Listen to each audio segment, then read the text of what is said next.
Welcome to the latest episode of Behind the Bima. I'm so excited that the intro to this episode is going to be with the one and only, the great Rebbitzin Yocheved Goldberg. Welcome, Rebbitzin Goldberg. Thank you for having me. My pleasure. Yocheved, you're really the perfect person to open this episode with, both as a follow-up to the last episode, Rebbitzin Schechter, we've gotten so much feedback about, and also as an introduction to this episode, a conversation we had with Mark Halawa. Mark is a fascinating individual. Incredible origins, began as part of a different religion in a different society, and today is an observant Jew living in Yerushalayim. Oh. Spoiler, I don't want to spoil it, so I'll let you hear it. But there's a lot for us to talk about, both as a follow-up to Rebbitzin Schechter and also our experience, our trip to the UAE, and what opened up our eyes, our hearts, and our minds to those who are different than us, and just meeting people and how that changes things. You don't vilify. Let's start with Rebbitzin Schechter. You've been getting a lot of feedback from the episode? I've been getting some feedback. I think that what was great about Rebbitzin Schechter was how real she was. She always is, but certainly in a conversation one-on-one, what I loved about what she said, my favorite parts were when she was speaking about what it's like for her generation. I mean, everyone who knows me knows I'm a little bit Holocaust obsessed, so I will admit that. A little bit, only a little bit. A little bit. And when you grow up with grandparents and when it's in your world, it's hard not to be. And when it's so important to me to pass it on to the next generation, it is definitely something that's center in my life. But what she said was interesting about how her generation, they struggle with the fact that they don't know so much about their parents, about their stories. Right. They don't want to burden them with having to tell them stories and tell them details. And so there's so many holes in their stories. And I know that, my parents struggle with that and have that. And I know a lot of Holocaust survivors' children struggle with that, especially because their children want so badly to know and to understand better and to be able to put the whole family story in a very clear timeline, historical context, details, family names, all these different details that might end up being lost because they just did not ask those questions. We saw that very poignantly on our Poland trip. Yes. Tell everyone the dinner that night. What happened? Yes. We did a few years ago. It's already probably 10 years ago. But we ran a trip to Poland, and most of the participants of the trip were first generation. First generation is the ones after the children of Holocaust survivors, basically. And it was their first time going to Poland, from all of them, I think. And it was their first time really facing more of what their parents had lived. In the place. Right. And one of the first nights we had, every night after we went somewhere, we had a recap of the day, and we would talk and try to process it together and have those conversations. And one of the nights that we did that, we came back from all the days were very difficult, but I think that might have been the Treblinka day, and we saw some very, it was very hard. Everywhere we went, there's so much loss, and these are people who felt directly impacted because their own parents had been through it. And there was one woman who broke down and really just could not breathe. She could not control herself. She was beyond she was feeling inconsolable, almost a panic attack. Yeah, because she just kept saying, I now I know all this. Now I understand it a little bit better. And my mother is not around for me. I have so many questions. I have so many questions for my mother. She's not here. I can't ask her, and I can't even identify or relate to her. I can't even feel bad because I never really understood. Right. And now I'm seeing a little bit of the picture, and she's no longer here, and I can't discuss it with her. And she was in so much pain over that, and it was just so sad to see. And throughout that whole trip, you saw that pain and those feelings of people who I finally understand a little bit. I finally am seeing a little bit, and they're not here for me to acknowledge or to appreciate or to show them that understanding. And they're also not here for me to be able to hear a little bit more about their story. You and I will never, ever forget that night, that image of that woman hyperventilating, crying out. And this was a private, quiet woman. It wasn't for attention, or drama. Sometimes on the teenage trips to Poland, there's a lot of drama, who cried the most, who felt the most, who needs the most comfort, who needs the most consolation. This was not drama. This was a woman who was inconsolable because she had this harsh reality that I now have so many questions and it's too late to ask. Right. And I don't know, for those people listening, if there are people you have questions, and by the way, they don't have to be Holocaust survivors, your own parents, about their upbringing, about your background, about your childhood, about their childhood. Don't wait with any regret until it's too late to ask. There was someone else on the trip, someone we admire a lot and who's had a big impact on our community and us, who's a very accomplished professional.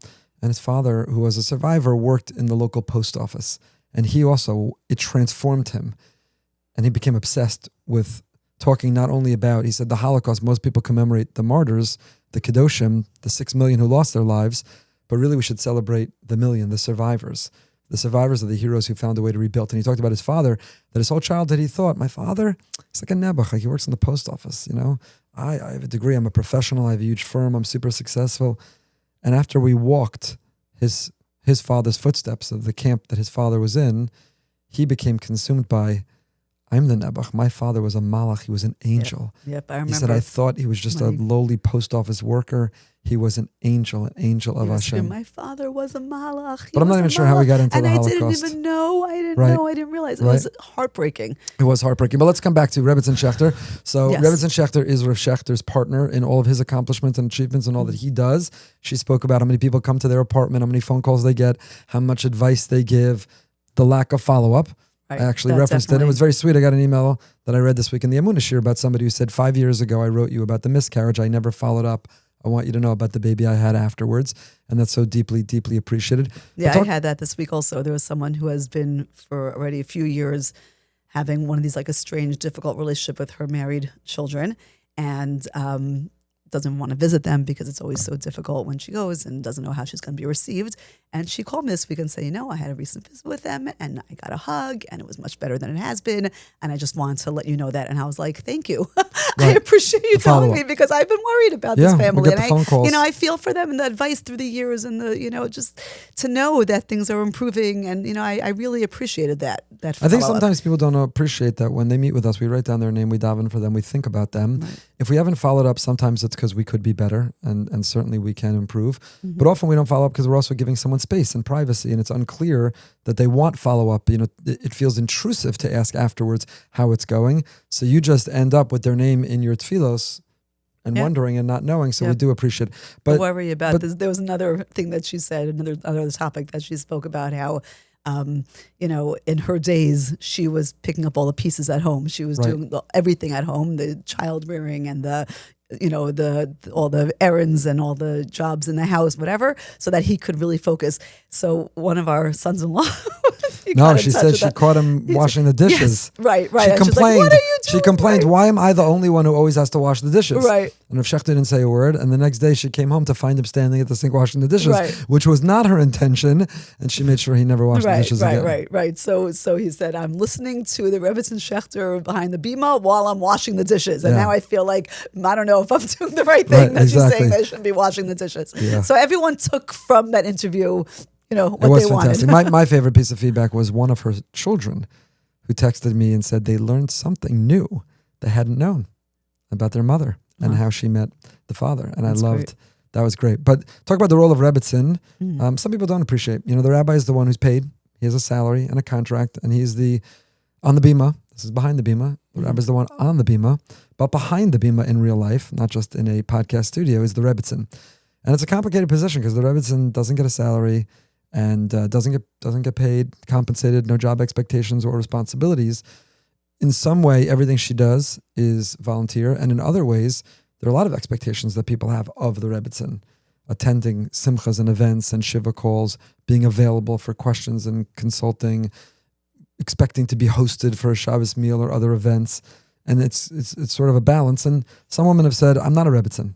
I have a career. You hired my husband as the rabbi. I don't go with him." But that's not you, to the degree that when you were dating, you only wanted to date someone who was going to go into Rabbanas, Avodas HaKodesh. For the most part, right? Yeah. Because you wanted to be a Rebbetzin. Your parents will say that you were a Rebbetzin from a young age, even before you were married. No, I looked forward to a life like this. I felt that this would be something that I would love, I would appreciate, it would be meaningful to me. And I felt that my co-host could contribute towards that life.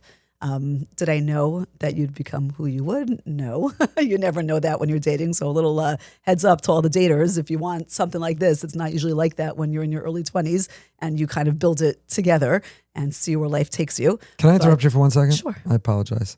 I want to interrupt you only because last night I participated in an event where I interviewed a former classmate of mine who wrote a book. And making a joke, but also being serious. I don't know. I'm some people critically think I'm too open a book, but I'm an open book. TMI. I think it's what makes me relatable. I think people connect because I'm willing to let them in. So in introducing the conversation, and there were other former classmates of mine in the room, I said, which is 100% true, I said they, the person I was interviewing, and others, they were all in the top class. I was never in the top class. They all were in the honor society. I was never in the honor society. I said, and they were the cool crowd, and I was always trying to break into the cool crowd. And now I've arrived because here I am interviewing one of the cool kids. And everybody laughed, and it was a cute opening. And someone came up to me after the event and said, can I bring my child to talk to you? I said, yeah, of course. I love your child. I'd love to meet with them. I said, about what? I said, my child feels that unless you're like a superstar, you're nothing. Unless you're amazing and super skilled and the superstar, you are nothing. She said, when you said that you didn't do well in school, and now I think of, she was saying about me, like you're in the front of the room, you're giving the speeches, you're writing the articles, you're whatever I am. She said, can you tell that to my child? I said, yeah, absolutely. So I was a classic underachiever. And I didn't do well. And I don't know that I am anything now, but I certainly didn't think I would become it then. You didn't know. And my point is your message about dating and marriage also is that you don't know. Like, I think in marriage, people help make one another too. Like you mature together, you grow, you influence. That's why it's so important to be open to influence in dating and in marriage. And you help mold. You molded me. I thought I was going into chinuch. I was on the track and trajectory for chinuch, and you were the one who said, it's wrong. You belong in Rabbanas. I'm grateful to you every day of my life because you saw that, you pushed me towards that, and you changed my life because of it. Anyway, I'm just elaborating. It's a really important point is that we're not finished products. We're not finished products in middle school. We're not finished products. I told this, I spoke in a local school. Coming back to you in 1 second. I'm sorry. Okay. I spoke in a local school and I had just come back from a wedding in New York, and there was a classmate of mine. It was a mutual classmate's child's wedding. And there was a classmate of mine there who was always star athlete and a really cool guy.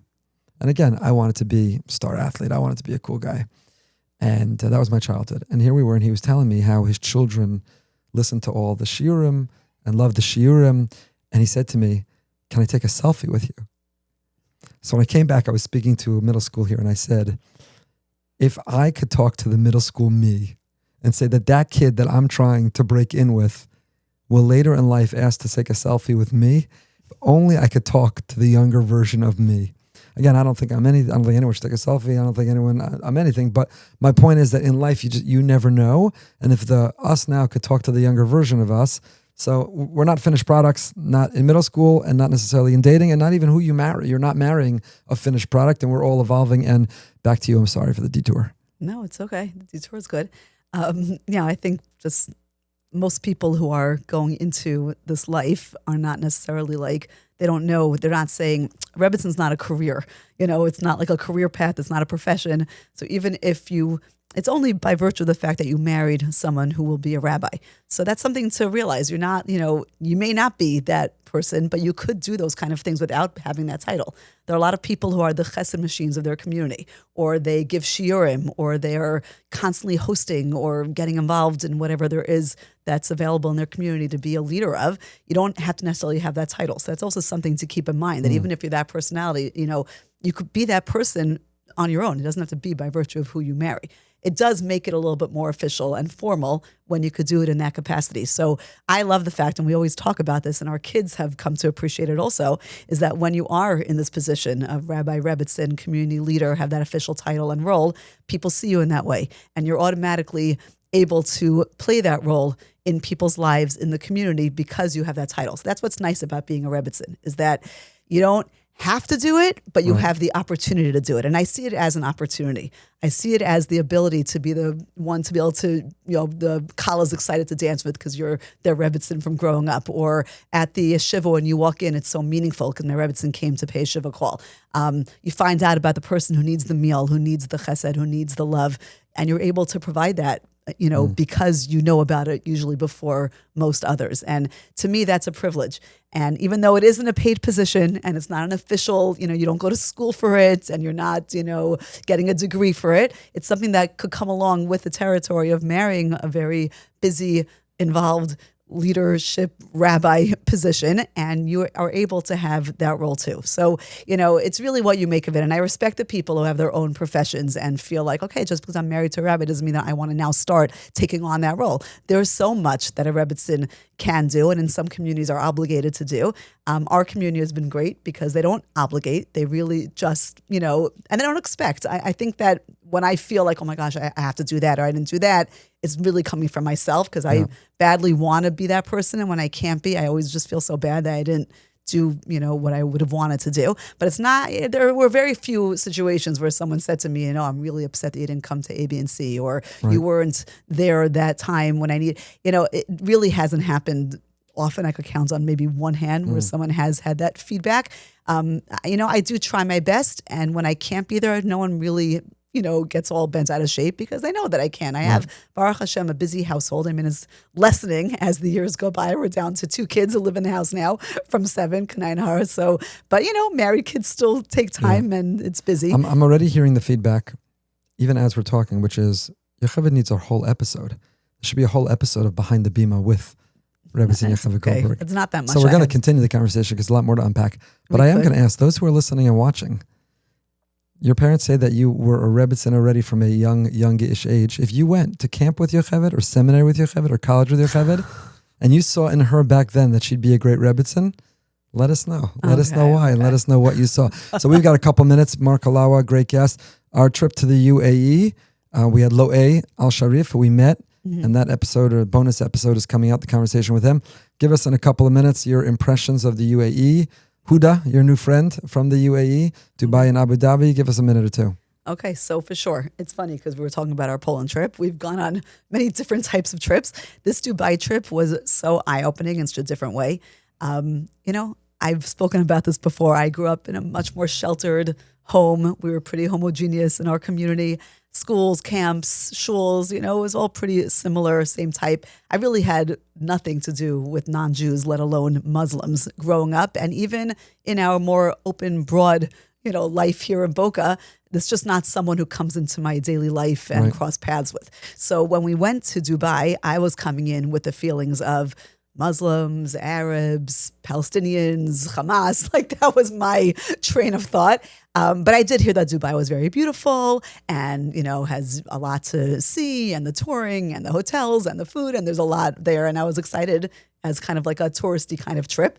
And that was really what I was going in with. And I also knew we were going to meet with some dignitaries and personalities there. And I was excited about that. I'm always open to new things and I love meeting new people. And I was looking forward to getting a new perspective. But what I got out of it was nothing that I expected. I was blown away. The people we met were so open, were so respectful, were so excited to meet us. And I felt safer walking around the streets of Dubai, UAE, than I do here in Florida. I feel very safe, truthfully. But if I walk into Manhattan or if I'd go travel, sometimes in the airport, I feel, are people looking, are people noticing? And there I felt so totally safe. People, not only did they tolerate us, but they loved us. They were so excited about us. They feel like they're our cousins. There was that sense mutual of a real respect, coexistence. Yes. And it was really totally eye-opening.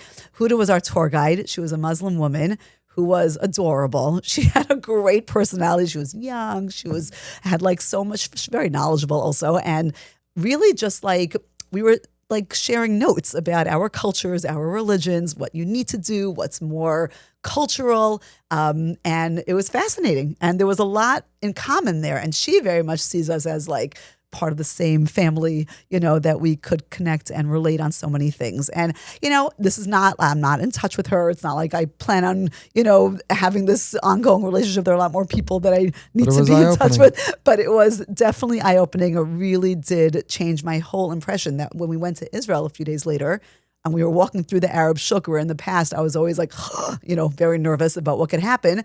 I mean, this is just me because I'm very Pollyannish about this. And once I was in Dubai and seeing how open and people were so nice and loved us, well, we are maybe realistic. now. Both of us are realistic. Right. So it was funny how that carried over. But then I was we were talking about, I was still be careful. It's not like everyone is our best friend, which is true. We know the UAE are the incredible exception. They are a tiny but percentage. it made me feel a glimmer of hope that people could be like this, that there could be this relationship. And I'm always very hopeful and optimistic, and I try to see the good. The people who live in the Gaza envelope all thought that they're right. best friends the and people in neighborly Gaza and were, things are good, for sure. And they believed 100%. in what we walked away with, and they turned out to be duped. Right. We don't think we are, so it's Right. we have You our just eyes don't open. know who are on the right side of things, We have or our on the eyes wrong open, but side as you of say, things. it gives us the ability to believe. So this was hope. this was a little appetizer. We're going to do a whole Behind the Bima with Rabbi Goldberg because we have to talk about marriage, parenting, life. There's shaitels. Behind the marriage. There's so much to talk about. But thank you for this. This was a great conversation. It's and we're great excited. always. Mark Halawa, an amazing story and a fantastic personality. And without any further ado, we're really excited to share Mark with you. We're so excited to be back with you Behind the Bima with Mark Mordechai Malawa. What a story that you have.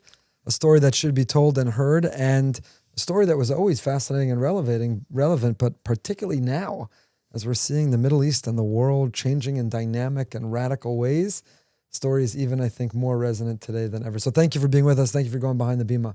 My pleasure. You could pronounce my name Halawa. I know it sounds like Malawach, and it sounds some other stuff, but let me just help you remember it forever. Halawa is chalva. Somebody was making chalva back in the day, and they give you a name of your profession. And that's where the name came from. Yeah. Unbelievable. Today you live in Israel. I live in Israel. Where do you live? Jerusalem. Jerusalem. Best place to live. Now, got married, and my children were born in Jerusalem. Absolutely incredible. In your childhood, if anyone would have asked you, or you would have bet on it, what were the odds you're going to be married to a Orthodox observant Jewish woman living in Jerusalem, in Yerushalayim, raising your children strictly observant Jewish? What would you have said the odds were? The thought wouldn't even come to mind to even think about odds. There's no odds. Zero. Does not exist. The same odds if you'd ask us that our children would be, God forbid, would be married.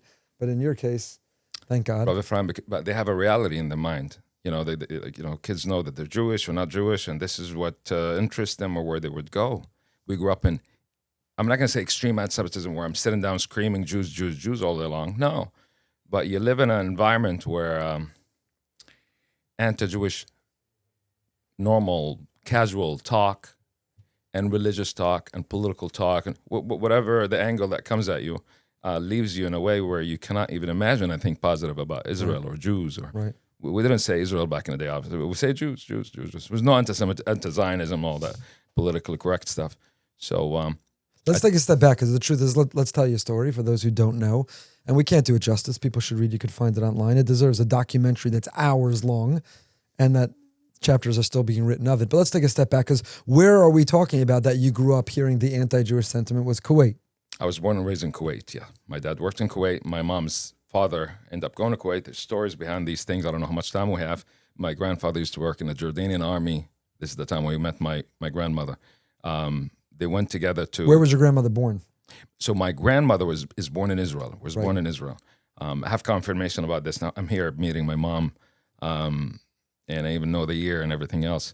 So I used to think my grandmother was born in Turkey, but my mom's grandmother is the Turkish lady. Anyhow, just to get a detail here and stay on point, my grandfather married my grandma. At some point, excuse me for not knowing the exact detail, they went to Shechem, Nablus in the West Bank. 7 of 8 children were born in Shechem, including my mom. I did not know that my mom lived in Shechem for 10 years. I did not know. This is just recent information. My parents don't talk about these things. I'm not really, I don't care about things, and we never cared. We grew up secular as anything. We hated religions. We hated anybody with a beard. We looked down at them. We stayed away. In a way, I was lucky. Otherwise, I wouldn't have been here today if I had affiliations or whatever.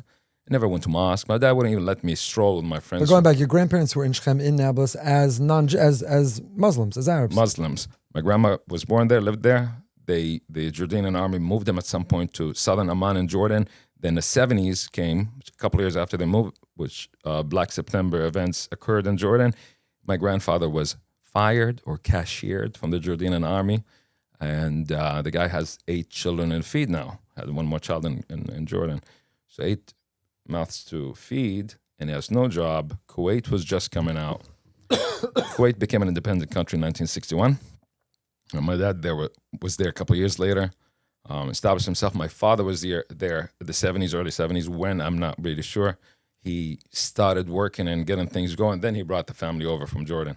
And this is where somebody make the shidduch between my parents. And Hashem, the rest is history. They were blessed with the presence of myself and 4 of my siblings. this is the story in a nutshell.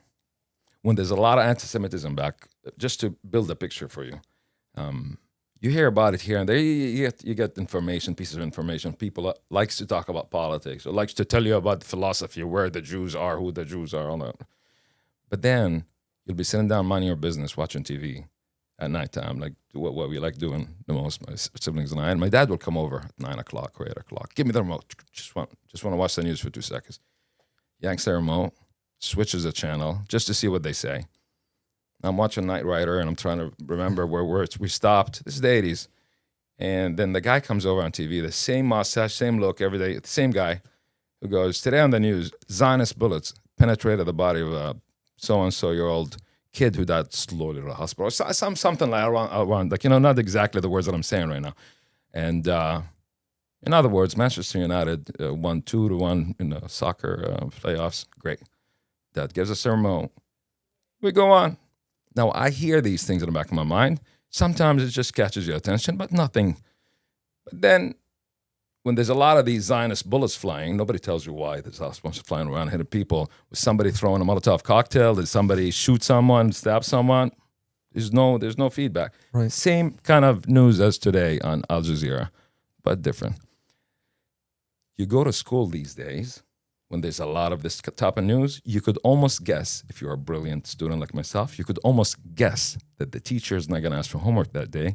He's going to hijack the class and talk about stuff related to the Palestinian. So just to try to imagine and remember, which I do not 100% remember the time, but I would say this is an intifada period time or violence of that level.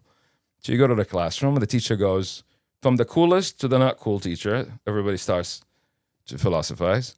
The Arabic language teacher suddenly knows politics and pulls the map and goes, look, this is a Syrian guy, not very popular in an American school.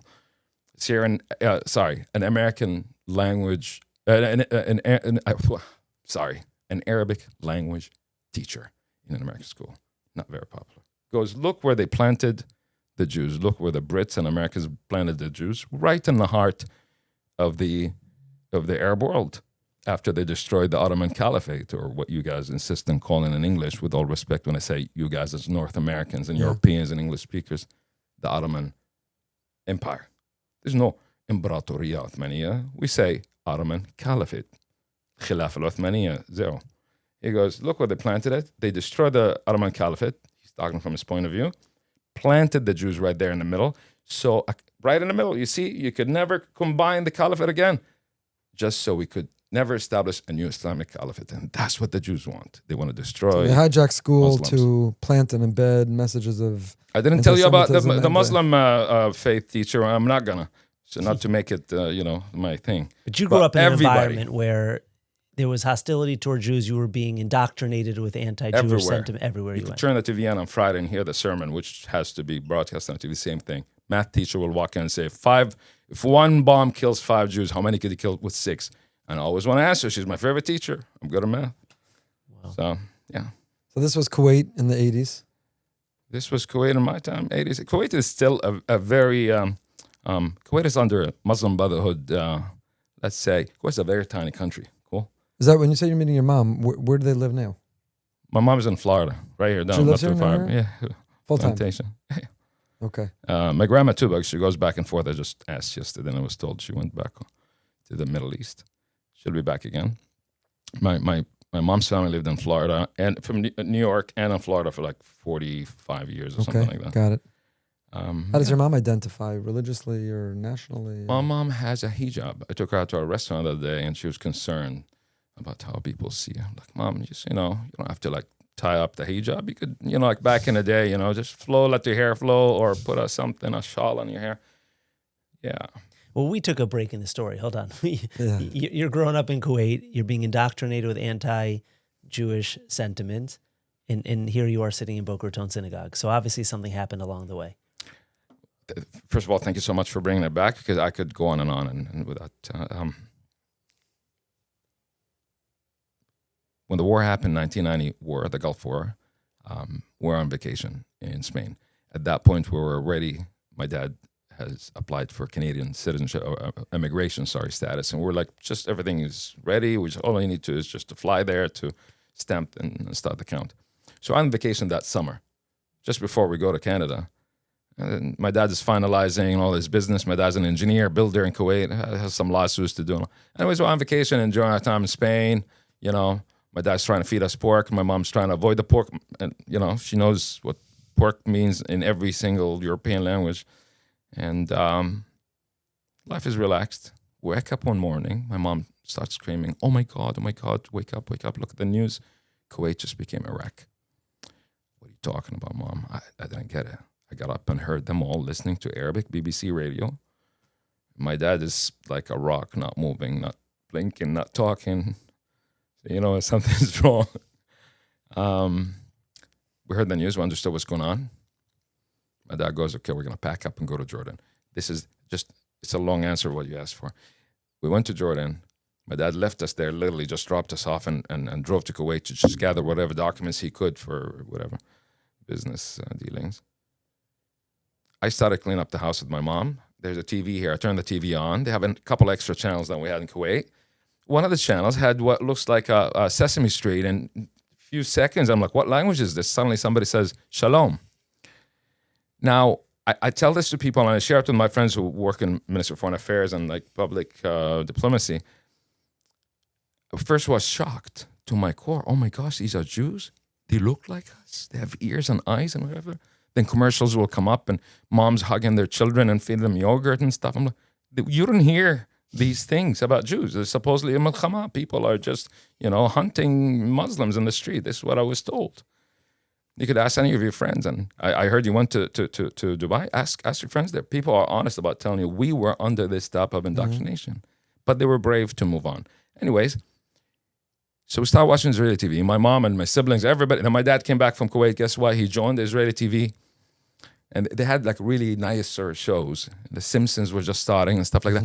So then school started, and I went to school and I discovered everybody, the entire country is watching Israeli TV. There, Kuwait, I was stressed out on chores, and you have to act a certain way, and they ask you in school what type of jihad would you take upon yourself and all. And here, Jordan is like 80%, 70% Palestinians. Everybody says, hey man, tonight is going to be Top Gun by Tom Cruise on Channel 2 Israel. And then they tell you, oh, you don't know the days of the week in Hebrew. You have to know them in order to know what time the shows start. So when they say, Mishpachat Simpson, b'yom shlishi, sha'a arba, you need to know.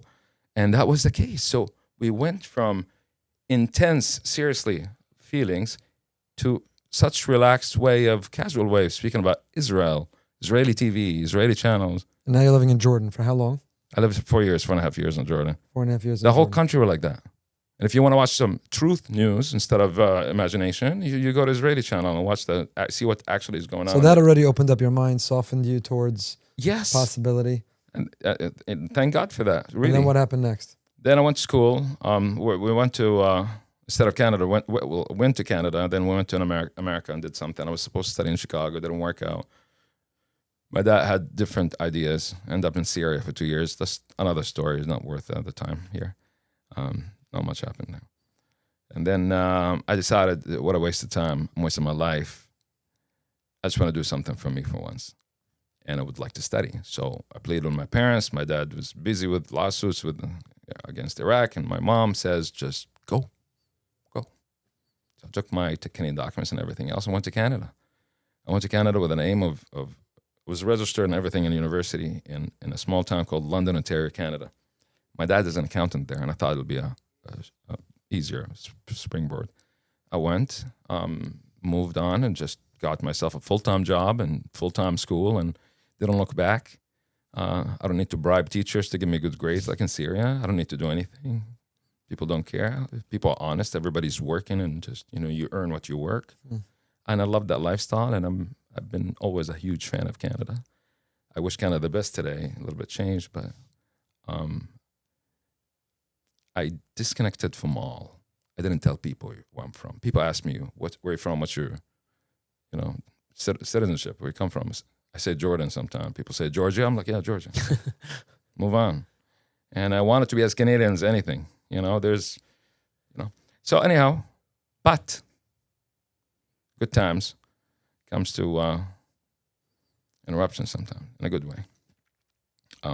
4 years into my beginning of school, 4 years, 5 years, eventually, I bump into a teacher. At that time, I was ready to graduate, but I had a few courses that I had to carry to the next semester. My mom was calling me a lot. Hi, how are you? Did you graduate yet? I'm like, no. Every day you want to call me, ask me this question. And she goes, yeah, because all the guys that were in your classrooms all have like some real good jobs in Dubai, and they're earning like this and like that, and they're doing this. This guy's married to 2 women, and like she tell me stories like just.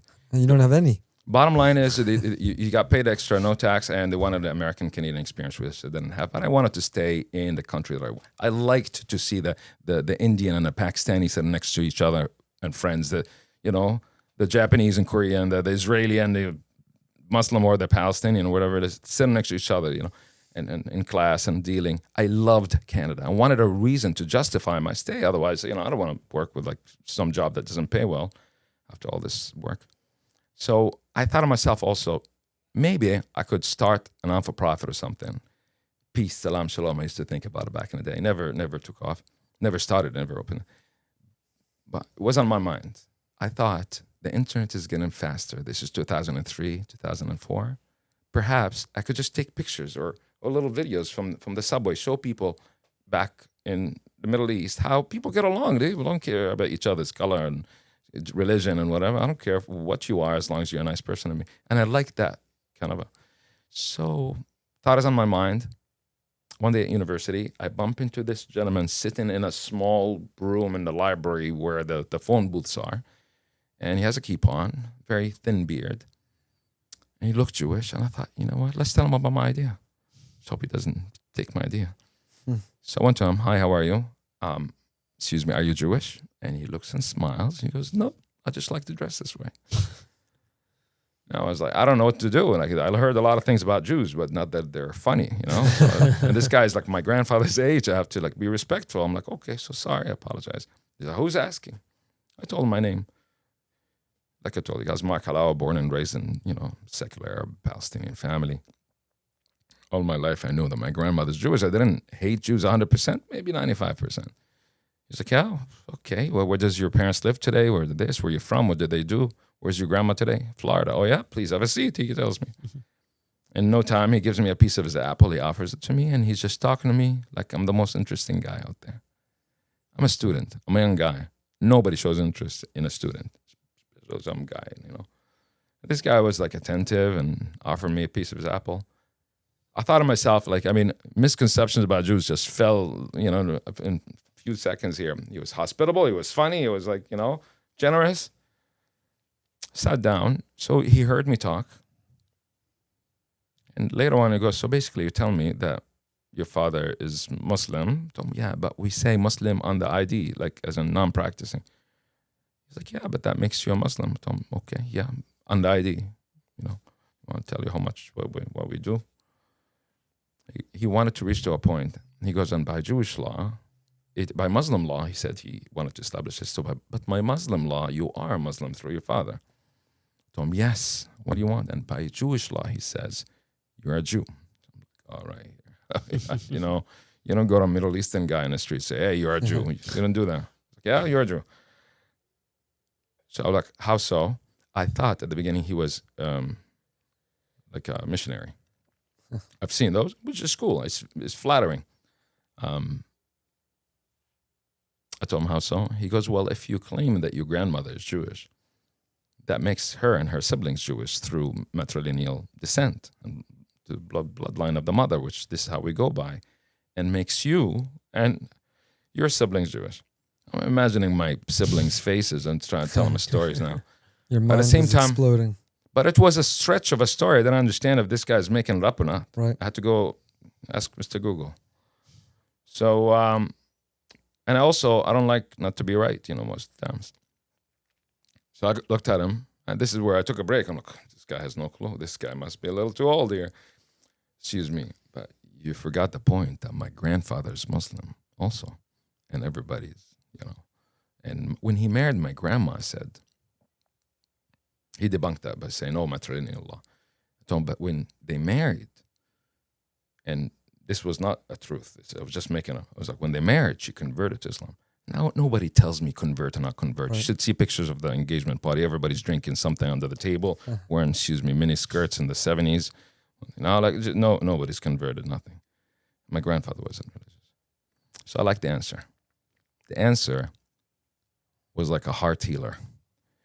In the Middle East, if a girl marries somebody, if a Muslim girl marries somebody that is not of faith, she could face severe consequences, like could be, many things. I have a cousin that lives in Chicago. I was in Chicago a couple of days ago. Lives in Chicago. She was an air stewardess. She married one of her colleagues who was not Muslim, and she had to run away. Even talking about this person is a no-no. So this man tells me, when I told him she converted, by the way, I'm talking to this gentleman. He's like, his eyes are just normal. He's smiling at me, nodding the whole time. It's making me so stressed out. And he goes, well, it doesn't matter, Mark. By us, a Jew could convert 10 times and will remain a Jew. And that part, I'm feeling it right now. I just felt emotional. I'm like, oh my gosh, they love their own. When I was a kid, my father never let us go to mosque, as I mentioned. My grandfather, when my parents are out of town, will ask me, do you want to go to mosque sometimes? Hey, you're a big boy. You want to throw on the Arab dress and go? I'm like, yeah, absolutely, let's go. I go on a walk with him because I want to chill with him. He's cool. Plus, I'm a big boy. Plus, they tell you every step is a mitzvah, so I'm counting every step to the mosque. One time out of 2 or 3 times I've ever been to mosque with my grandfather, there was the story of the Prophet of Islam, Yosef, was told to us in a malicious way. The guy got angry. He's like, look what the Jewish people are doing today to the Palestinians and even their own who support, who are anti their whatever. He goes, just like Allah told us, and this is how the Muslim Brotherhood twists things. This is how Allah warned, this is why Allah warned us in the story of the dear Prophet of Islam, Yosef, when he came to his brothers to declare to them that Allah sent him for them to become Muslim. What did they do? And everybody erupts in noise at the mosque. Yes, that's right. They tried to kill him and they dumped him down the well. But Allah saved him and this and did that. So the evil Jewish brothers. So you take these things and you go on with your own life and you just imagine Jews are just a bunch of pirates, bikers. And if one of them is off the, they kill him, mafia. So I grew up with that.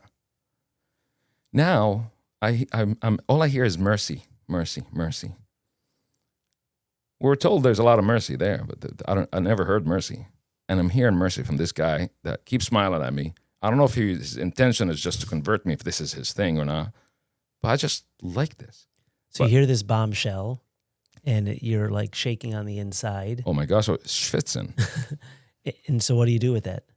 So I didn't run to the shul where he goes and put tefillin on. By the way, out of respect, his name must be mentioned. The gentleman's name, God bless his soul, is Dr. Yitzchak Bloch. And he's considered nowadays one of the greatest philosophers of our time. Not his friends called him that. He's a philosopher from Harvard, and he reached a certain type of a level of success in his field. You're welcome to look him up, Dr. Yitzchak Bloch or Isaac Bloch. There's a big point to be made here also, which is that he connected with you because he shared his apple. He didn't judge you. He didn't say we're different. He didn't say mind your own business. He didn't say walk away. He said pull up a seat. Just pull up a seat. And would you like some apple? And tell me about you. I'll tell you about me. And that's how you... And Rav, the humanity from this guy lasted for a long time. Even later on in life, he became a little, not a little, he was fully, had dementia. And I saw him when he had dementia. I spent time with him and all. And the softest soul. He's so nice and so lovely. Like a little child, but just, grew older and has gray hair. So he opened this in front of you, inside you, and you started to visit his I'm going to run, stop putting tefillin on next day, Rav. No, absolutely not. I'm not inclined to religion. I was never. And that was an issue of mine for a long time. Stay away from the beards. Stay away from the beards. Struggled. I stay away from beards. I struggled with the idea of doing things for a religion as a collective before. It was like my ego. I went home and I spoke with my mom, I spoke with my grandma, and I created a whole thing at home. Many months later, something happened personally where I was wondering what to do. Woke up one day and was like, oh, it's Saturday. Let me go to the shul, what this gentleman said. And that was just like that, like a coincidence. And everything happened within like months of period. A little bit procrastinator on the religious side at the beginning. So I went to shul. And I thought to myself, I used to work out a lot and puff and all and tan. And I thought to myself, oh man, there's going to be like all Caucasian there, like a bunch of people, and they're going to see me, look Middle Eastern there. They're not going to like me around. I go in,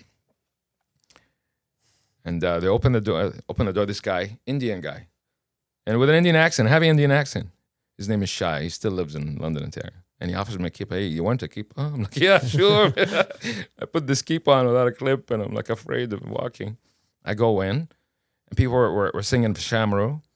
Now, being exposed to Hebrew, growing up as a teenager and knowing the days of the week, I know more because you hear similar days, like similar words, sorry.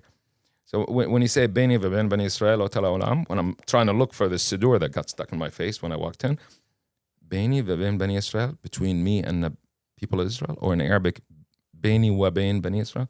Oh, between me and him, there's a sign forever. And I just zoned out to the horizon somehow, and I was remembering everything in my life, my mom's best friend, and my grandma, and things, and pictures, and stories, and don't go there, she's teaching her children, and all that kind of talk. Then in no time, I thought I prayed. I thought this is davening. I was like, the feeling. And then people started walking around. I met Dr. Block. I got introduced to a rabbi, wonderful rabbi over there. Beit Tefillah, that's the name of the shul. Met a lot of people from all over the place. Dr. Block introduced me to this lady. Look, she looks like my cousins, you know. Look, where are you from? She's like, Yemen. I'm like, Yemen, you crazy lady. You converted to Judaism or something? She's like, no, my family's been Jewish for thousands of years. I'm like, thousands of years? Who lives there? What is she talking about? That talk, I don't know. So I was like, okay, good luck with this stuff, and be careful. And talk to you later. I met somebody from Amsterdam, somebody from Poland, somebody from Iraq. The gentleman at the door, the Indian guy, was Iraqi. I was like, what's up with the accent, bro? Like, seriously, between us, just lose the accent. Oh, I grew up in India. I'm like, okay, great. Okay. So I met people from all over the place. I'm still sweating. I'm scared. Everybody's hospitable. Come, stay. No, I gotta go stay. There's hummus. I'll stay a little bit. Start talking. The rabbi comes. He wants to invite me for Shabbat. I don't know the guy. I'm not going to his house. He's had a big beard, that guy. Had a serious beard. And I was like, absolutely not. Then Dr. Block goes, come, I would love to have you over. I was like, with pleasure. I have questions for you. That's why I came here. I go to his house. He had more people in his house than the synagogue. And everybody would start say, hello. Where do you live, by the way? I thought, what is this odd thing that every person, every Jew I ask wants to know where I live? Somebody explained it. Goes, well, some Jews don't use cars or electricity or money on the holy day. I'm thinking in my head, maybe this is a secret of Jewish riches. You know, you save on Shabbat and with compound interest could go far, really. Anyway, so I sat down. Dr. Block, this long table, puts me at the head of the table. No stress. He goes back and forth to the kitchen door like this and just keeps coming in with food with his wife and helps his wife. And I was just thinking to myself, this man is like, you know, like he's proper. He's like a professor and all. He's helping his wife. Who helps his wife here? I mean, you know, but whatever. Every culture is different. So he comes in back and forth, brings in a big bottle of Smirnoff vodka, which I was praying that it is. I was like, these guys drink early. It was barely noontime. So I made a bracha, and it was vodka. Took a couple shots. Next thing you know, I'm hearing a story about the Torah story I remember, but he said a story about Mordechai and Esther, this guy Achashverosh, and some crazy queen, and things happen, and Haman.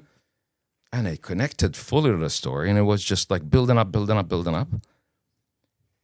And I felt like this is what I grew up on, like going after Jews and they escaping or not escaping or making it or they winning and at the end the story didn't finish, and I was glad that it didn't finish. I didn't know what the end and I did not want to feel uncomfortable. I thought Jews were just murdered, and just wanted to thank God for everything. I met some wonderful, highly educated people, doctors and professors, and I just wanted to leave. A light guest. I came to leave. Dr. Block insists to walk me to the door. like a brother. Like now that I know your caliber of guests, from your guests, I know who you are. Please stay with your guests. We'll talk some other time. I'll call you. I have a lot of questions. He's like, no, I have a policy. I walk all my guests out the door. I love how he said it. And he walks me out. It was drizzling rain. I start throwing emotions. I feel like I met you before. I think I've been here before. I think of that story. Oh my gosh, my heart. I kept saying, I think, I feel, I think. End up hugging the guy so much, squeezed him, and I walked home. 45 minutes, 50 minutes. I walked home. It was raining. Wow. I walked, passed out, woke up, turned the computer on and looked for the story of Esther and Mordechai. Mordechai bagels in Brooklyn. I don't know. At the end, we found this thing called the Book of Esther. I'm almost certain it was not a Jewish source, but I don't know what I'm looking for. I read the whole thing like I never read. Are you at this point thinking that you're Jewish? Knowing that Jewish law considers you Jewish because of your grandmother and mother, are you feeling I'm Jewish, I need to explore this? Or are you thinking that you're not Jewish? I wanted to ask questions to the rabbi. I wanted to ask questions. I don't know what the questions were, but I wanted to ask him things. And I just want to adjust after speaking with my mom, my grandma, and fighting the world and up and down. Why didn't you tell me? Why is there conversation? Who's this? Who's Zeki? Who's Rivka? I'm asking all these questions about family members. And I guess my soul is hungry to know anything. And I wanted to go to a synagogue all along, to be honest. I want to see what people do at a synagogue, honestly. I thought it was like a flea market. They sell magazines. I'm not kidding. Like a garage sale, or they hang out, chill. This is what I see in Canada, how people hang out on a weekend. I thought this is it. I don't know. In the mosque, they go and just, pray up and down and leave. I don't know. I wanted to go, and I got enlightened. I like the songs. The song was nice that I read, and that's all I knew. Then the story of Esther, and that was just mind-blowing. At that point, I just felt a connection. Actually, I ordered from eBay back in the day. I remember for $18. Even the number was looking at it later. A small art scroll sitter, the art scroll, the brown one, from back in the day. And I just wanted to pray, just wanted to learn, wanted to read what's in there. There's emotional, there's good, and things took a long time from wanting to learn something or know something. I went to Shachris a few times. He invited me. I put tefillin on a few times. It wasn't my tefillin. Later on, I moved to Toronto. My dad came around these days. My dad came to Toronto, and I told him, hey, Dad, you didn't know. I thought he was going to be excited. We actually are Jewish. From my mom, they consider us Jews. My dad started talking about other things. We argued a little bit, and he said, I was a refugee. You know that. I'm like, yep. We're unroute refugee. Great.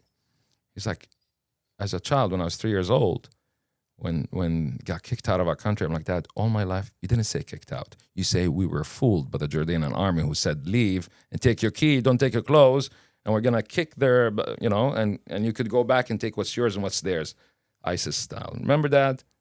He's like, yes, but it's different. It's complicated. I'm like, yes, I appreciate you sat down as a child in a refugee camp. But let me tell you, you told me they shaved you and put DDT in your clothes. Yeah. But also, there's something called Yemenite Jews that I just learned about. There's Moroccan Jews. There's Iraqi Jews. They had properties. They had stable lives. There was no warning, no heads up. And these guys were killed and ripped off and sent off, some of them, and end up in tents also. But they moved on, Dad. Moved on and built and do. And I met some of them that don't even look at me in an angry way, or just they tell it as a story. We agreed to disagree. We went out for steaks and beer and just moved on. Later on, my dad went to Vancouver, came back within a week, and goes, "Did you wanted to?" I was doing recruitment that time, like recruiting medical professionals from Jordan, other Arab countries, to work in the American Army. 2003-4 to work in Iraq. And he goes, "You like what you're doing? You could go to Toronto, learn this more, and just hire many, many people, like hundreds." I start calculating. I'm like, wow, my dad's good at exciting me like this. So I was like, let's go. But I have student loans. He's like, oh, don't worry. I'll pay for it all. Great. Generosity appears. Later on, looking at this in retrospect, my father wanted to get me away from my new friends. I moved. Just coincidence. I'm living downtown and I bump into another rabbi in Chinatown. I had a chat about fish and what's kosher fish. And next thing you know, he goes, come see this shul. Yes, shul, no shul, no shul. I end up checking it out. It wasn't a bad shape. I felt a little bit bad. Came over on Shabbat. A lot of older people are not well, but some students. I met some of these students. One of them, their mom told me about this thing called Holocaust I never heard of. Now, there's no way you would hear about these things if it's not advertised. Okay, don't tell me. Even if you live in Toronto, you're some Italian guy minding your own business, where are you going to hear about it? Next thing you know, I'm just like connected with the stories of Jewish people, the history of Jewish people. Some stories are from 3,000 years ago with Mordechai and Esther. Then later on, most of the like Pesach story, I went somewhere before in London, Ontario, before I left. And all this stuff that is thrown at me. And this guy casually, we used to go Friday night, don't be upset, Friday night to daven, and then we'd go out for beers. Rabbis don't judge. But no, I loved everything. I loved that I have freedom, you know. I got to a world where the rabbi or the religious man works for the congregation, works for the people, instead of like the other way around. You know, everybody's scared and worried. So how'd you take it to the next level of practicing? And then I know Took ultimately... a few years. You Practicing? I was not keeping years. Shabbos, but I was like davening as much as I can. I loved the idea of praying. And I was doing a lot of time in English. You know? Why was it determined that you needed to convert? So, if your mother and your grandmother were Jewish, why was later after I moved up north a little bit. I moved to the northern side, closer to Jewish areas, and there was this really nice rabbi that I connected with on a personal level. He said, "Mark, don't be shocked and don't take it in a opposite way," which I took a little bit. He goes, "You're going to need to convert. Nobody's going to accept it." Which I understand. It's just some Arab guy showing out of nowhere. I was going to marry his daughter. I wouldn't marry my daughter to somebody like me. But he goes, "Look, in halacha, if you've been outside of Yiddishkeit for 3 generations, you will need a little fix. You need to know something." And you did it through the base in Israel. I started in Toronto. I was supposed to do the whole thing in Toronto. The test in Toronto was 56 pages. Okay, wow. I'm talking about like tarovas, basar chalav, everything that comes to your mind. Yeah, like this Wonder rabbi how many stuff. of our members could pass that. I studied for 2 years instead of 8 months. Extended for 2 years in Israel. I went to Asia Torah in Israel. First for 8 months just to learn a little. For me, just, you know, I'm 30-something years old. If I don't learn now, I'm not going to get time in the future. I literally dunked in and let all go, work, everything. But then I learned that I could do this. So I went to Toronto, went to Beis Din, as I'm living in Israel. And I was like, I want to move forward with this. I want to move forward. Now, you're in Israel. Every other woman is Jewish. I start wishing to get married to somebody who's Jewish. Even my mom goes, "It's okay. Go to the wall and ask Allah to hook you up with some nice girl." I go to ask Allah to hook me up, Mom. She's like, yeah, that's the one. I was praying to Allah at the wall all the time. Hashem hooked me up with a family. I want to come back to your story, but sorry for that. There's so many parts of this that are so inspiring and optimistic and leads you feeling amazing. And then there are parts of it that I say to myself, there's so much pessimism here also, because you are the outlier. You're the one who broke free of all this negativity and all this hatred. And yet, when you described how you were brought up, and obviously that's been magnified with the social media, with the internet, with television, and indoctrinating generation after generation after generation, there's a part of me that's so pessimistic that says, okay, it's amazing that you're sitting here and you're the success story and you were able to look past hatred and find the rabbi who cut you an apple. But what about millions and millions and millions of other people that are being indoctrinated every single day to hate us with misinformation? Your classmates in Kuwait. I wonder about the classmates in Kuwait, the classmates in Jordan also. I don't discount that I'm lucky. I've been lucky like throughout the process. Not everything was smooth, really. This whole conversion thing was a nightmare. Just want to say, I could write a book about that one. A nightmare that I would love to see fixed and dealt with somehow in Israel. Because some people, really nice, good-meaning people that come over and they leave with their tails behind their leg. It's not easy to leave your family. It's not easy to, because you're going to talk into your family. That might be hurtful to some. And not easy to financially commit to living in Israel and go there and all. And at the end, they tell you, no, we don't like you. There was a lot of detail to this, but I decided to go through it.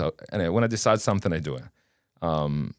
And I did go on a trip to Poland and Israel at the beginning. And that trip was before I studied at yeshiva and decided to do yeshiva or even conversion, even entertain. The word conversion did not mean a thing to me. I didn't even want to go that route. What's conversion? Who is this? What's religion? Like I'm that kind of guy. Went to Poland. I learned that everything we grew up to do was done already to the Jews, and even systematically, German style, okay? And worse. And I even experienced antisemitism there with a bunch of students from America and Canada, like people doing stuff, shooting with a gun next to Auschwitz, or barbecuing, and like some redneck guy from Germany, Poland. I come to Israel. I thought Israel was apartheid. I literally thought that. I didn't even think and discuss that and stare at the wall and philosophically think about it. But I completely was convinced, and I saw justification in my mind. I mean, thank God I'm not a dictator anymore. But anyhow, I go there. They take us to the old city, and everybody looks the same, for God's sakes. I don't know who's Muslim, who's Arabic, who's Christian. Like, seriously, they all look the same. And then I see people just like, they're not staring at each other saying, I'm going to get you because you're different. People are just walking. This guy's with his kids going to pray. This guy's coming back from prayer. This guy's selling you stuff, overpriced things in the old city. But everybody's living, trying to live, which is cool. I like trying to live. Tourists, Christians, priests. I was just mesmerized looking at everybody. I fell in love with that country quickly. And we kept touring. This is through Esha Torah. We kept touring for 3 weeks. I went all over the place, all over. They take care of it. And it was the same thing every day. You feel the mental expansion. You feel your brain is like pulsating with things and knowledge. I fell in love, and inside my heart, I made a decision, plus promises to myself, that I'm going to do my best to come back or do something with here. And within a year, I was back, sitting down on the benches in the Beis Midrash in Esha Torah and studying. I loved every moment of that. My Arabic helped me with my Aramaic. Yes, I was, but it was easier for me to absorb, So it's like a movie that Rabbi's talking about, and I was intrigued by the back and forth, and then I wished my father's a very nice, smart guy also. I wanted my dad to be with me. My dad would enjoy Gemara, like, for sure. Bava Matzia. Oh, that's my dad's thing. My dad's like one of these genius engineers. So I started learning. Then I moved on. I thought this was too slow. Then I went to the Beis Midrash, and I found a Chavrusa who was studying. I think he's in Florida. I think he's here. Lazarus. If you're listening, Rav Lazarus, shalom. And he wanted to learn Shechita, and he wants somebody. And I wanted to go to Dubai at the time for various things in my mind, and I wanted to shecht for me or for whoever community are there. So I wanted to learn Shechita properly. I really, from the bottom of my heart, I needed to learn. So I sat down, learned Shechita. It was amazing. I taught Shechita afterwards. Somebody else was amazing. Did a test. Then there was other connected things that I liked, like specifically, like just Tarovas and Basar Chalav, Mishnah Brura, things of that sort. But within these days, the Rav Gil Eisenbach, the Mashgiach Esha Torah, came over and was stressed out, saying, "Oh my gosh, did you hear the news? No, the Muslim Brotherhood took over Egypt, and the first order of business, they had one female minister of agriculture. First order of business was she's going to boycott agriculture products to Israel. This story is incredible. The truth is that we could spend hours and hours on it. So take us further. Take us to the next step. So you're in the yeshiva, you're learning, you're growing. This rabbi who shared an apple opened your eyes, touched your Jewish soul. You said that you even felt something now as you're recalling the way he said to you that a Jew can convert no matter how many times. Afa Pishachata Yisrael. A Jew's always a Jew, is always a Jew, and the Pintaliyid, the Jew inside you, even though you did convert. Do you believe that? I went through years of conversion. And was the conversion just a technicality? Do you believe you're always a Jew? Well, yeah, but like the laws are the laws. I'm not here to invent the laws. Either I'm gonna, if I'm going to agree to a set of laws, I would agree to all of them. I'm not gonna pick and choose. Right. So one more thing that he said that I liked a lot, and like to repeat it because he's a special guy, Dr. Yosef. Like when I was leaving his home, I was throwing feelings. He gave me the same relaxed look, the same eye, and a smile. He goes, "I'm not surprised you feel this way. Every Jew is born with a little Torah and a little menorah in his heart. And all it takes for another Jew," and he goes like this to me, "for another Jew to bump into him and light up his menorah." I'm like, "What do you learn this stuff, man?" Wow. Anyhow, but so you're in every word is good, especially from those who are perceived to be observant or religious. People are watching. People watch. I'm not talking about only non-Jews. Jews are watching. There's a lot of young people that are just, the parents didn't teach them anything, and they look to Judaism. I didn't need to teach you right now to give you a lesson about this, but I see this all the time. A lot of kids that come to yeshiva ask me, can we come over to your house for Shabbat? Absolutely, because they don't want to be at a, very misadar. And they ask me questions, ask my wife questions also. She's got a greater story. So we have a Beis Din for conversion here locally. Oh, yeah? And since October 7th, we've been busier than ever. Really, very shockingly, people want to be Jewish. You'd think they'd be running the other direction. Yeah, I'm not surprised. And we were involved, and I'm not sharing it violating confidence. She shares it very widely, but somebody who was a nanny in Jewish homes and who was very inspired by that became a Jew. Of course. And we just had a meeting last week, and there's somebody else who, how'd your journey begin? She said, I used to be a nanny in a Jewish home, and what I saw really drew me and attracted me. This is now the second, and we've had many. And that's exactly the point. I was a guest to Jewish homes. And one of them is a common friend of ours. Yeah. I spent time, many chagim at his home. And Shabbatones, and here. And I see the interaction and the level of just, godliness and conversation. And, obviously humans are humans. It's just people choose a certain way of dealing with things. And Shabbat and what we're instructed to say and do, how to do things, just how we behave will either draw blows people your closer mind. or will push them away. I read an article after that, and I said, and I think about it a lot, is, if somebody were in our home, living in our home, with what they saw and experienced, would that make them more likely or less likely to want to be Jewish? Well, it makes you make a decision. Okay, this is what I want to do, or this is not what I want to do. Yeah. So take us back to Eshet Torah. And definitely, I didn't plan Eshet Torah. That I arrived in Eshet 2010. It was Parshas Lech Lecha. I had no idea who was in Parshas Lech Lecha, who was the star. I don't know who. I don't know a thing. Great parsha to begin the journey. It was really nice, and I went to a very nice rabbi's home, for Onik Shabbos after the introductory dinner at Eish. There was not much happening at first night. It just blew my mind. I'm looking at him, and you have the Dome of the Rock behind him. I've seen Dome of the Rocks, a lot of pictures, people's home that hated Israel, hated Jews. Hate is part of the life, and now I'm sitting down, looking at this guy and trying to keep focus on this huge dome. Just blew my mind. Probably my best Shabbos ever at that time. 2010, I arrived to Eshet Torah. A few months later,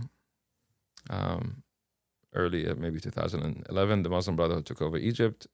Rabbi Gila Einzelbach comes over and says, we're going to have an issue. They boycotted us from agricultural products. They had one female agricultural minister, and she decided to boycott Israel. There's nothing more important, When they tell you the second day or the first day of their business, when they're taking office, like some people recently here, they tell an intention. I didn't know what's the big deal. He said, we're going to live like the days of the Holocaust now, where we're going to have to share a lulav amongst us, because 650,000 lulavs come from Sinai. That's a big number.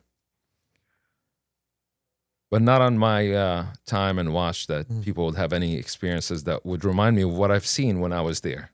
When they were the best tour guide in the world to Poland, and I just literally, if the guy ripped emotions out of it, like me, and I decided I want to do something. I went to my dorm. I Googled what lulav means, frond. I looked for Jordan Palm frond, and I found jordanpalm.com. It's probably still online. 050 Abu Ibrahim. You'll see on the website if it's still there. And I called this guy. Hi, what's up? What's going on? Told him I want to buy you some fronds. What language are you speaking? Arabic. I got fluent Arabic, only Arabic. Right. So I want to buy fronds. Like, fronds? Did you want to buy actual trees? Told him, fronds. Like, fronds, we cut them, we feed them to the sheep. I'm like, even better. And you're like, you have no idea what I'm about to pay you for. We're going to discuss. And I was just learning in Mr. Brewer how to do an agreement between a Nechri and to work on Shabbos for you, non-Shabbos. I was like reading gross and that. Can't wait to meet this man and just do an agreement, and how my father teaches me how to deal with labor over there. So I went there to give him a very small deposit to buy some equipment, and we talked about it. This man was important. He has access. He's a supervisor. He sells trees, small trees, but he's a supervisor to all the farms in the Jordan Valley. He has access, not just to the farm. He has access to the workers. So anyways, Baruch Hashem, it was an amazing success. I brought it over. I had bags of, and I'm going to tell this whoever wants a copy, look for into this business. It's a good business to do. We'll end up going and finding a flower importer, and I bought these cartons for them that have holes for the fumigation. Anyway, I put some in my basement dress, told everybody free for all. It was fun. Then I spoke with a common friend of ours a year after. We still had the same issue, then I went next one. And I told him, I think I could do something in the United Arab Emirates. And he had contacts. Right. His contacts, the guy chickened out. He was like, I don't want to deal. So I had to find contacts. I found within a few days, I found a beautiful, like there are 5 brothers that inherited this beautiful, huge palm tree farm. So I wanted to convince them, and they had a good deal. Same negotiation, same thing, same deposit, everything. And I had access to all of the workers. Baruch Hashem, 34,000. Wow. Right, yeah, from Eretz Israel and to New Jersey and New York. That was a precursor to the Abraham Accords, bringing lulavs from the United Arab Emirates to Israel. This is where I decided I wanted to learn shechita because of the interaction. Baruch Hashem was a success, and I felt good about this. And I love telling this to people when I speak, every time I talk. And I tell young people, like, just things are, we're not born ready. There's no ready moment. It's just when Hashem told Moshe Rabbeinu, okay, yalla, just take people and just do things, Moshe Rabbeinu didn't want to take the job. He said, I can't even talk. I can't be a leader. I don't want this. Do I look like somebody? But Hashem said, go. You go and you start moving your legs and you start thinking and you start creating. This is in anything, especially when it's, times for you to stand up for Jewish people. Everybody could do a job. You are already equipped. You don't know that you are. So you're in yeshiva. In yeshiva, At what point do you decide you want to stay and live in Israel? Well, I started getting busy and doing things. I did some other stuff and just took other government members from a neighboring country to another fish farming symposium on behalf of Israeli companies and this and that. Things started, and Hashem, made me masliach in Eretz Israel. And I met this one lady along the way at this one event just before I flew to Norway for another business deal. And I heard that her family, first of all, somebody told me, oh, this lady studied in Norway in her business. I'm like, business? Good. Norway, good. Then I'm listening to what she's talking about. She's talking about her family the whole time. Family, father, fishing with my father. Great. Somehow we end up, exchanging words. And I told her I'm speaking over Shabbos. I'm flying Shabbos to Norway. This is what I do. And I'm speaking over Shabbos at this. If you know Bonnie and Alan Cohen, I love them. In Israel, they have only Shabbos all the time. So I told them I'm speaking there. If you want to come join for after Shabbos, after your meal. And she came. She heard my story. And next thing you know, I go abroad and come back, and her dad wants to meet me. Your dad wants to meet me. So we went and sat down. We talked. We connected. And I started a relationship with the family. And of course, I expressed my desire and my intent. And that made me even stronger, wanted to finish what I'm doing. So, Baruch Hashem, I did my conversion, and Rav Nissim Corrales is based in Bnei Brak. Let me tell you one thing, that the questions I was asked are not the average questions you are asked in an average based in somewhere. Right. And it was great. Baruch Hashem, and moved on, and just, again, as I wanted to mention later, I acknowledge that there has been mazal my way. I've been lucky. There are things that have worked in a certain way, but Hishtadlus is a part of my life. I do not know to sit still. I have to try. I have 1,000,001 questions for you. And your wife? Tell us about your wife. My wife, should we call her? She's from Finland originally. My wife is Finnish, from a minority that's Swedish speakers. Her father was a priest, a Lutheran priest. He was teaching people stuff and knowing that he's teaching sheker, lies. So he tells me sometimes, like, we're not even teaching them stuff like JC says or whatever there's in the books or the Old Testament, New Testament. No. We're teaching a manual by this guy, Martin Luther. The whole thing is about that. When he protested to this, he was faced with like strong, put in his place. So he didn't like that. And they started to look into the Old Testament and taking on different holidays. There are a lot of people apparently like this in Finland. They do Shabbat of their own, and they do like Noachides. Like Noachides. And he reached at a certain point. He said, that's it. I can't do this anymore. I can't do this job. I'm doing Avodah Zarah. He let it be. He did a full conversion, him and his whole family in Finland. He went to Israel. He was told, hey, the conversion is not 100% with another rabbi. Well, one rabbi. Anyways, that is there. So he had to do a full conversion again in Israel. And moved on. That's the whole family. They've been there for almost 30 years. And I was lucky. I found myself under chuppah. Our common friend Eli was there. And if you're watching, Eli, thank you. That made my life, made my. Eli's the best. She was going in circles around me, broke like glass. Everybody in my life was there. People that I met in Dubai, Lebanese guy, my Belzer partners, Eli, everybody, my student friends, the guys who were serious, the guys not serious but has a good heart. Everybody was there. We danced like, in Jerusalem. and moved on. Next thing you know, you go to hospital and they give you a kid, and hospital another kid. The first one I wanted to name. I took the name Mordechai after the story. Like, it was an amazing story. I wanted to be a Mordechai, so I was looking for an Esther in a way, but I found Linda Leah Chana, and decided to name my daughter Esther, Atara Esther. And Hashem blessed me with another wonderful girl, and we named her after somebody also in Kuwait that was also a Jewish friend of my mom and my grandma. Her name was Rivka.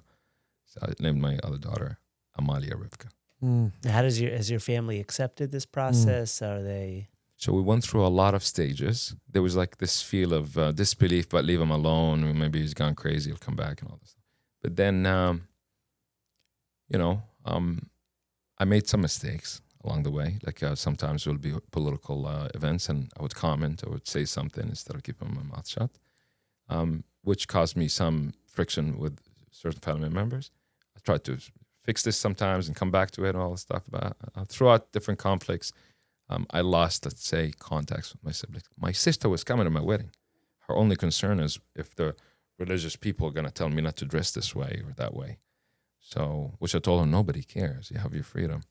But it was 2014, just in a few days, Hafsaka, when was it? In Av, the beginning of Av, a few days Hafsaka, we had a war. Yeah. She didn't want to come because of the war. That's the only person that wanted to come. The rest don't speak to me right now. Unfortunately, I speak with my mom only. My relationship is strong. I go back and forth dealing with my father. My father is strongly opposing to Israel and being Israel. I tell him, I think about him all the time. I walk home from the office every day almost to my home. It's a 10-minute, 15-minute walk. And I think my father all the time. My dad is a builder, and I look at buildings and old and new, and how is it standing? Only my father could tell me like what kind of foundation was here, how is this built, and appreciate the little things. I wish he was there. I wish the whole thing was, a bad dream about not being in touch with the parents. One dream that I have a lot of dreams, but this one dream is like the dream to have a big Shabbat table and have my family sit with me. I have my family every Shabbos, but your parents, biological. But your mom, you're in touch with. My mom, I'm in touch. Has your mom been in touch with her own Jewishness through you? No, she doesn't care. My mom is her own world, and she doesn't see herself as Jewish. And her mother? No, she became into Islam, and she dunked into it. She went through a period where she was like, and I think that contributed to even my parents' divorce. Now she's still in that world, but not black and black. It's just, she went religious Muslim. And your grandmother's still alive? My grandma's still alive, yeah. She goes between Florida and here. She lives not too far. And how does she feel about this? She's, after all, the reason you're Jewish. She's the Jewish. My grandma made a couple comments before, like, here comes the Jew, this, that. But my grandma says, our father is Muslim, we go by the father. This is something that she mentioned, strongly. But, I have nothing against anyone. I just want communication sometimes. It'll be nice to have my children involved. Sure. My mom is cool with that department. Story's not over yet. Okay, here's my question. Not over, no. Here's my question. So, as you mentioned, I went with our mutual friend, went to Dubai and Abu Dhabi, and I came back from the UAE. And I've been, on this big high that though they represent, unfortunately, a very small minority of coexistence, mutual respect, but we should celebrate and elevate what they're doing if we wanted 100%. To impact others. So some cynical people come and say, Rabbi, you were fooled. They pulled the wool over your eyes. This is all part of the plan. You've got a country, like they all coordinated it. Let's designate one country that will seem moderate. We'll get them in, and then we'll get them that way. This is what my mom tells me when I tell about Israel and Jewish people. Okay. Yeah. She's like, they're all pretending to be nice to you. I'm like, okay. UAE is legit. They're for real. I was just in the UAE a few weeks ago. We spent Hanukkah there with my family, my kids and my wife. We ordered kosher. Sometimes we order from Dubai, sometimes from Abu Dhabi. I had 2 Shabbos there. Shabbos is, and we lit candles, our first candles with the community. From my humble, of course, people that you met probably would tell you more. From my humble understanding of this country that I frequent and adore and have a lot of friends with deep friendships with, they're heavily invested in fighting extremism, speaking up, and boycotting like the terrorist organizations, like really bad organizations, whether it's terror, with weapons or terror with words. And so they're heavily invested to a degree of no going back. There's no pretend in the United Arab Emirates. They're legit. They want to live and survive. They saw how Hashem blessed them, and they want to survive. They welcome everybody to come over, and they have a very strong anti-discrimination law. Right. If somebody tells somebody, you stupid this and that from whatever religion he is, or this color or whatever, you're like, ooh. Even if you're local, even if you're Indian, if you're Chinese, they don't take it easily. Right. Is there any hope for the other 100 million who are indoctrinated to hate us? So I know about a lot of things in life, but I don't make assumption that I know of the politics and the direction. I've been to Saudi recently. I'm supposed to go again soon. Saudi Arabia have transformed big time. You see it, and you know these guys want to build their country. Of course, the crown prince is adamant on this, and he said it and all. Culturally, I mean, it's a $40 million company, 40 million person country, and they want to survive also, and they want to stay away from extremism. I'm not sure exactly how to describe their progress. I mean, I have pictures of me with carrying a Torah in Saudi Arabia with dedication to the king. But can I go on the street to the kippah? I took a friend of mine, Rabbi, actually from Miami. I took him with me to Saudi Arabia. We met there together. He wore kippah a few times. And, we managed. But they have to be open about, you have to be open and straight in front of the people about houses of worship, protection, create some sort of a law that they will add to the constitution about discrimination. But it's a different type of Arabs. The open-minded people are educated and all, but it's a big country again. But people from the United Arab Emirates, historically, they've met and interacted with people from different cultures and backgrounds through trade. People come from China, India, different countries, and they land in these ports with the United Arab Emirates. From there, they go by. So they've seen the Christian, the Hindu, they've seen. Do you have Muslim Arab friends in Yerushalayim, in Israel? You speak that language. You have some commonality of a background. I try not to speak language because I don't want people to know my story, because somebody speaks somebody and it could affect the security of my family. So, but sometimes I throw certain words, like as if I speak a little Arabic to some of the people that work, for example, in my office building. I just to take away the friction, and I see who's good, who's uncomfortable, even from the Arab side. Those who never interacted with Jews, I can see that there's a young guy that people have concerns over him. They think he's just nervous. He probably never met a Jew, even though he lives in East Jerusalem. But you soften it by say, good morning, good afternoon.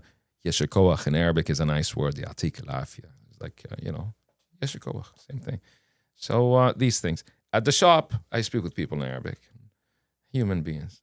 This guy wants to work more to help this, buy his daughter this. It all comes back to sharing the apple. We're all sharing life and food and dreams. Like everybody wants to, what else is there? There's no secrets and no dark world. And I used to think Jews are not human, carrying pitchforks and want to really kill just Muslims. That's their thing. They were brought in, and we have to save Earth from them and all this stuff. What do you recommend? I know we have to wind down. Thank you so much for your time. The story is amazing. Your insights are amazing. So here we are in Boca Raton, and there's a local mosque and imam, and I have absolutely nothing to do with them. And I don't know, are they UAE Muslims? Are they Hamas? Those are two extremes I'm giving, obviously. So you think we should be, you say so many people that you grew up with hated Jews because they never met Jews, they didn't really know Jews. And it's easy to vilify people you don't know. When you come to know them, it's a lot harder. Is this something we should be invested in? Reaching out, creating connection, relationships, exposing people to us and us to them? Or sort of, kapdeo v'chashdeo right now, we need some boundaries, some safe spaces, some be careful what you're doing. Kapdeo v'chashdeo, of course. Definitely, all the way. You never know who's who. But I wouldn't think they're Gulf Arabs coming over to live here, because the other guys from the Arabian Gulf have other things to do and live in their countries. They're inclined to different kinds of businesses than run a mosque. Around 2014 or 11 or 13, one of these years, like the early times. I don't want to say the era based on a president. There was an approach by a certain, supposedly an organization that defends Jewish rights, to introduce shuls here in Chicago, in Florida, with members of this Muslim organization that represents all Muslims in America. Now, that organization is not kosher in any way possible. Anyway, as a matter of fact, I don't know if I should say their name or not. Yeah, it was recently labeled a... CARE. Yeah. The Muslim Brotherhood. And, Right. and I told this gentleman from this organization that's supposed to protect whatever. And I was put down as an extremist. And I'm like, what's extremist? I don't know. You were right. And they made a lot of introductions. I even spoke with some of the rabbis that were introduced, and they tell me, okay, there is this one guy, and I look them up online. And I'm like, these guys are not cool. So for some reason, they're strong here in Florida and in right now, California. Let things unfold. I don't know better. I think, there are professionals that know these things. But I don't like, I have family here that are into that also. They support that financially. Yeah. These guys that ruin a good time at university by protesting and doing things. Wow, that must be so complicated for you to navigate. Sort of your multiple identities, even though this is your real now authentic identity, but a person can't deny their past and their family, and it's complicated. Well, sometimes your family, you move on. I'm a man. I have my own family right now, and I'm very happy with them. They like me so far. But these guys, I don't consider my family. Out of respect to my mom, I don't interfere. Wow. Even public, that person donates big time. Wow. Mordechai, Mark, you're unbelievable. Wow, your story is story. unbelievable. Your insights are unbelievable. We all have to work to advance every day. Advance ourselves and advance interests of our community every day. All from an apple. Thank you. Thank you for going behind the Bima with us. Thank you for all you do. You should have peace Pleasure. and safety Thank in you for having me, Yerushalayim. Rav. I appreciate We'll spend a lot of time there together. Thank Thank you. Welcome to be in touch when you're in Yerushalayim. Thank you. South Point, if you're listening. We will. Thank you for listening to Behind the Bima. If you enjoyed the show, please subscribe, rate, and review on Apple Podcasts, Spotify, or wherever you get your podcasts. We'll see you next week for another peek behind the Bima.